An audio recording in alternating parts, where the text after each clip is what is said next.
using Esri's Business Analyst platform to map sales information.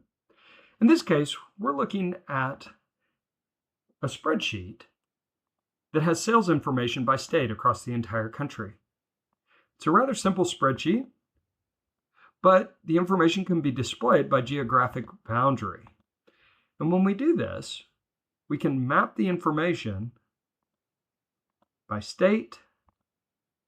And when we match up that information, what we're going to find is that we can take the data and visualize where the sales are coming from. Here you can see that we have state information for all 50 states. And what's going to happen now is we're going to create a layer for that data. As this finishes creating, I want to show you the data that's actually in the spreadsheet. These are nationwide sales figures for a company that builds furniture. You can see all the states and the corresponding sales values. They're in the process of looking for a new distribution center. When we create a suitability analysis, what we'll be able to do is visualize by one of the data points that we're interested in.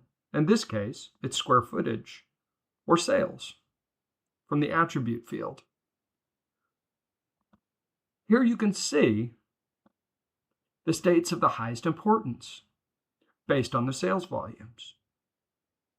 If we wanted to adjust this to only reflect the top sales markets, we can see which areas meet the criteria.